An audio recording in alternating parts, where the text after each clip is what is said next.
Welcome to Everyday Greatness, a nice little show proudly brought to you by major sponsor ARA Group, one of Australia's greatest supporters of community projects. Everyday Greatness is a show hosted by a real human being, talking to some real people about real human issues that will help make you feel proud again of simply being a good solid Joe bag of donuts. Here's your host, Barnaby Howarth. Welcome to Everyday Greatness, and thanks for listening. I'm your host, Barnaby Howarth. This is a show designed to help people realise there is greatness in being an everyday Harry Sacker Rolls. Due to coronavirus restrictions, finding a studio to do this podcast in has been difficult. But thanks to the generosity of a warm-hearted human being, Sandy, we are inside the Greenhouse Coffee Lounge in Haymarket in Sydney, where Sandy takes great pride in preparing delicious food and does a really good coffee to boot. So thank you, Sandy. Everyday people underestimate the resilience they have inside them. But if you were alive in 2020, you survived a global pandemic, and depending where you live in the world, you might have got through bushfires, drought, riots, protests, massacres, or your president may have faced impeachment. Resilience isn't just built by facing life-threatening adversity. It can be built by the accumulation of how you handle all the small challenges in your life, how you react when you spill milk on the floor, don't get that promotion you applied for, don't get the results you wanted in an exam, or your sports team loses the grand final you've worked all year for. If you think resilience doesn't apply to you because you haven't faced life-threatening adversity, you couldn't be more wrong. Any time something happens in your life that you don't like is a chance for you to build your own resilience. Somebody renowned for their wisdom, you would expect to have all the answers.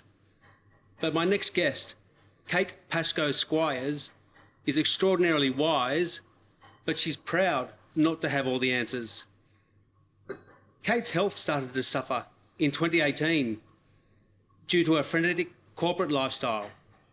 So Kate made a conscious decision to just slow down. She stripped life back to the important stuff, making time for family and friends, took pride in preparing and cooking meals for her family. She started meditation and she regularly swims in the ocean. When Kate was thinking about waving the white flag to her results-driven life, she put up a social media post and included a hashtag, the KPS Slowdown. That resulted in a movement that a lot of people see as an answer. Kate is now editor of the Slowdown Press, a collection of ideas and stories that encourage people to focus on the important things in life.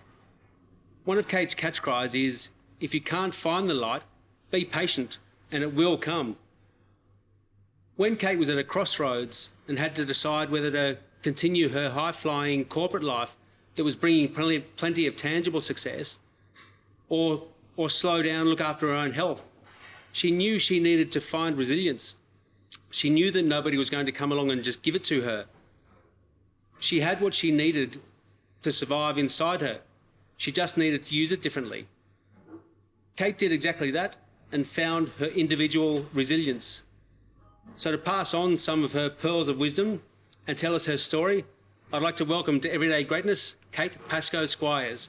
Kate, welcome. Thanks for having me, Barnaby. How hard were you working before your slowdown revelation? I was working pretty crazy hours. I had my own business for 5 years and we were kind of working 50 to maybe 55 hours a week.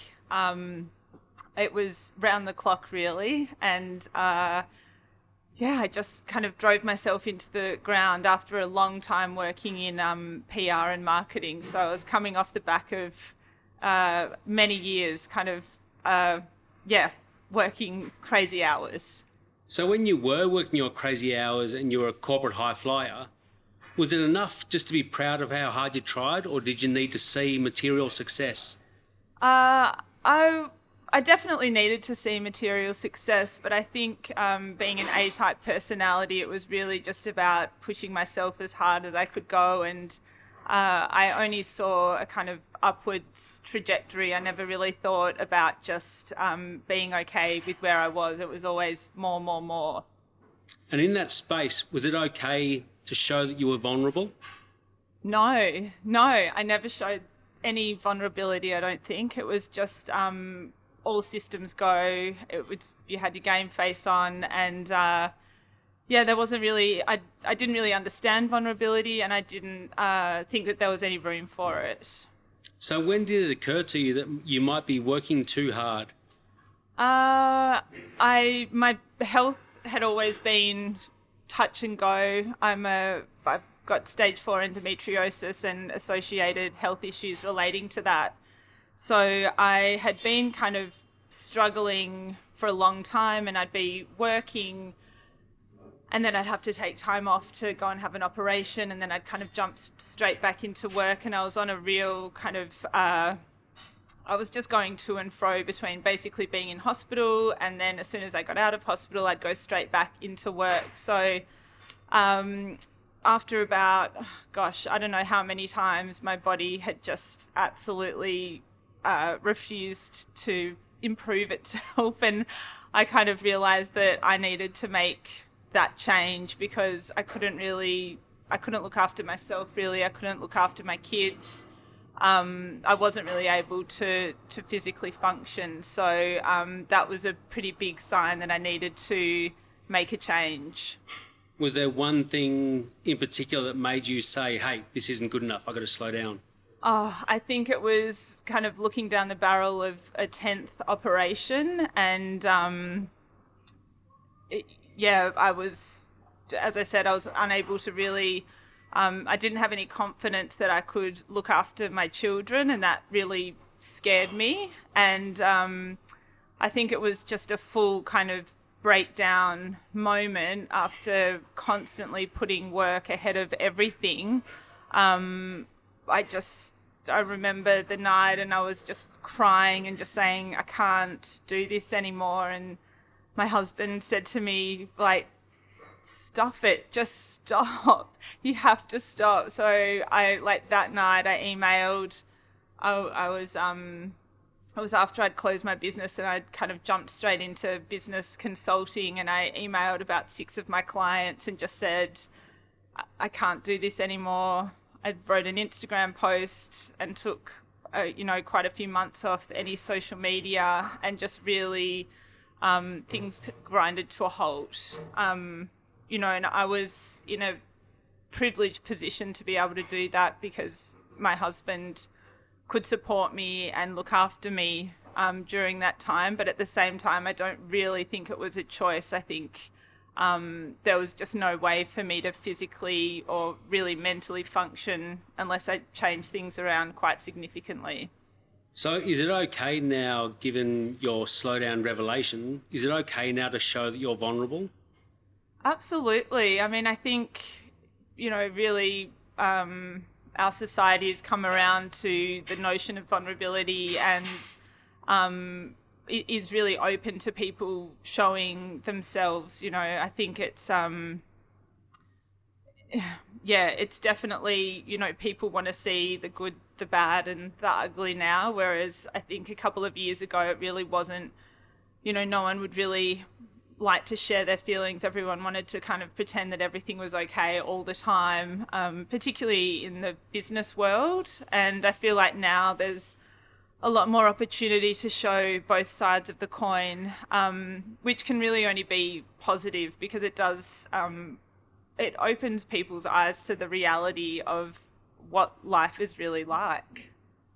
So when you faced your health challenges and you had the nights crying and, the real crossroads moments, did you look externally for people to help you, or did you know that what you needed was inside you?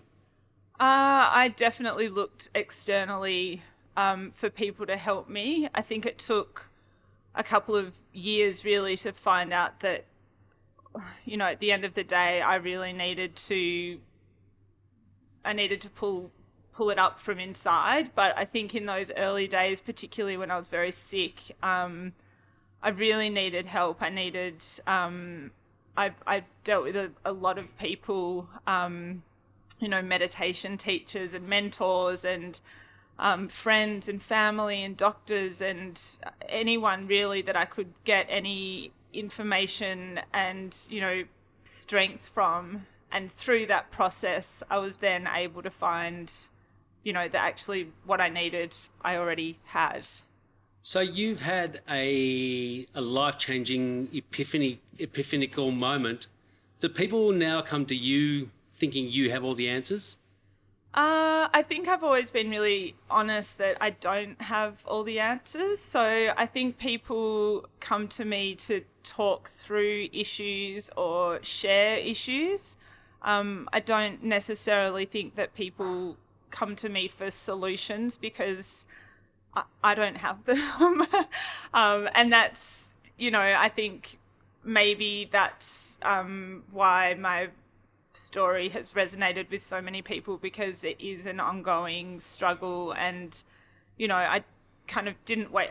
I've never woken up and been like, yes, I've got this. Every day is still a struggle, and it's really a series of choices that you make every day. So I suppose the people that I talk to, that's what they resonate with.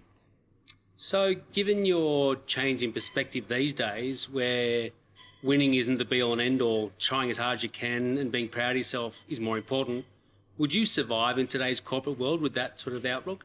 I think I'm not really sure. I mean, I can't really imagine going back into corporate world, but I think things have really changed a lot in a lot of industries, and I suppose it just depends on where I would be. But I think that people's attitudes, and even with what's happened this year with Corona and people's views on how work should be structured, I feel like it's really changing, and maybe there is more space for people that aren't just go, go, go all the time. I know you like to say you don't have the answers, but if someone came to you and said, Kate, I'm really struggling, I feel like I'm overworking myself, what can I do? What would you tell them? I think it's really individual for people, and I would listen to their story, and I think, it's really easy to get so overwhelmed with all of the things that we need to do, as, women, men, mums, dads, friend, part of a family, part of a community. I think, the thing is that really I am really passionate about people finding time in their day to joyride or do something that's really joyful, that fills them up. And I think that's kind of my biggest piece of advice, is that if you can find, even if you have to skip the grocery shop for a day, or, maybe your car's running on empty, if you can find time to do, 10 minutes, half an hour, whatever you can get of something that really fills you up, I think that's, probably my first piece of advice, because I think a lot of people don't feel as though they deserve that, and we do deserve that. We deserve time to have fun. We deserve time to rest, and I think the guilt that's associated with that is not helpful. It's not beneficial, and I think it's, I don't want to swear, but You can swear your head off. Go for it. It's a load of shit. Right. Yes. So you've mentioned your husband a couple of times, and there's probably a lot of people who think they know your husband, Tony Squires. But tell us what he was like behind closed doors and giving you the support you needed when you're facing your health struggles. Yeah, look, it's been very difficult on us. I think anyone with any chronic health issues, it's often you can keep it together when you're out in public or with friends or family, but it is behind the closed doors that things do sometimes fall apart. I mean, Tony's been amazing. I mean, he's still with me, so that's a plus. But I think we just have made a commitment to be together, and whatever, there's great times and there's really shitty times. And I think just making that commitment and knowing that we'll get through, the times when I have been in bed for a month and distressed and in pain, and he's really had to pick up the slack. I mean, he still really hasn't learned how to do laundry, but that's a whole other story. But I think, look, I'm going to say he's been great. Yeah. Right, we've all got skills to develop. Yeah. Tony, good luck with laundry. Do you think you were happier when you were a corporate high flyer, earning stacks of money and buying lots of material stuff? Or are you happier now, taking pride in looking after your family and just being at peace with the world? That's a really difficult question, because I think I'm really still I'm still working on finding my self-worth in myself as opposed to what I do. I still definitely I have a lot of days where I feel disappointed that I can't work as much as I would like to, and I do feel that does upset me. And I have times when I'm like, I'm worthless because I'm not working as much as I was.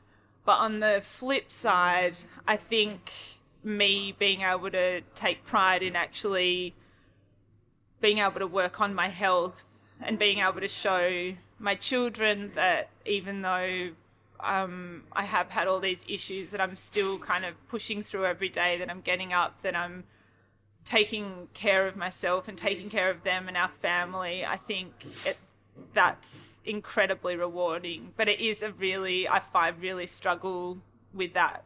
It's, depends on the day and how I'm feeling. That sounds very wise. Wise people tend to always have good quotes under their belt. Have you got any quotes that you refer to often? Yes. You never regret a swim. So that's my daily mantra when I'm not feeling like getting in the ocean, when it's freezing cold. I think, salt water cures all. So easy. Yep. And what does the phrase "don't take it personally" mean to you? Oh, I think that's such a good one. We're so caught up with how we are perceived externally or by other people. And, I love kind of building on that. My meditation teacher said to me, what other people think of you is actually none of your business. And I think it's such a good thing. You just have to really concentrate on what you're doing, stay in your lane. And it's pretty freeing once you get your head around that. But I actually think it's so hard because there's not a lot of us who actually don't care about what other people think of them. Yeah, me included. So tell me more about your quote about finding the light, and remind us what the quote is. I'm going to have to remember now. It's, what is it? If you can't find the light, be patient and it will come. So I think, that just came to me. I think I'd taken some photos for the Slowdown Press when we were all in lockdown in Sydney, and I just was thinking about it. Like, if you're sitting in a room and things are pretty dark and it's hopefully got a window, at some point the light is going to come through. And I think that's just such a nice metaphor for when things are looking grim, when you're feeling like crap, when, things are just not going your way. At some point that light is going to come and things are going to turn around. I think you've just got to hold on until that happens. So tell us a little bit about the Slowdown Press. What do you do there, and what do people get out of it? Yeah, so that came about, I suppose, I think it's about 18 months ago.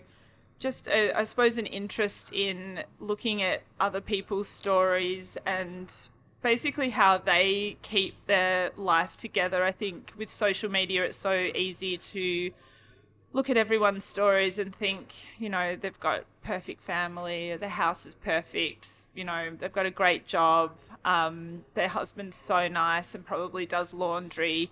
There's a whole lot of things that we just look at, you know, kind of forgetting that social media is a highlight reel. And I really wanted to dive into the stories of these people, and, you know, really everyone has gone through some level of trauma or event, or things have happened to them which really shape them. And I think it's just so interesting to look at that and then get people's kind of scope on how that shaped them, but how they deal with the issues that are kind of thrown up, you know, either during the everyday or by a major life event. So it's a lot of long form interviews. It's all shot on film, but we've also I've widened it a little bit. I've had people writing pieces for it, some poetry, some artwork, and it really is just about taking time out of your day to just, you know, either have a read or, you know, just look at some beautiful imagery, and, you know, maybe there's things that people can take away and, you know, use in their everyday life. I never wanted it to be something where people read it and thought, all good? Sorry. I never wanted it to be a thing that people, you know, read and felt guilty that they weren't doing the same things as these people. So it's not an instructive, like, you know, drink this juice, do this yoga. It's nothing like that. It's really just kind of broad strokes of how people live their everyday lives. Kate PASCOE Squires, I think you are an incredibly wise person. Thank you for coming down and having a chat. Thanks so much for having me, Barnaby. No problem. Now the smoothie machine started in the background, we might wrap it up there. But thank you to Sandy for starting this smoothie machine from Greenhouse, the Coffee Lounge.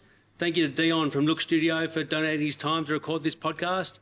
And I hope you can join us next week, where I'll interview Tom Harley, the CEO of the Sydney Swans, and talk to him about how he balances old school values with an unscrupulous desire for instant success demanded by sports teams.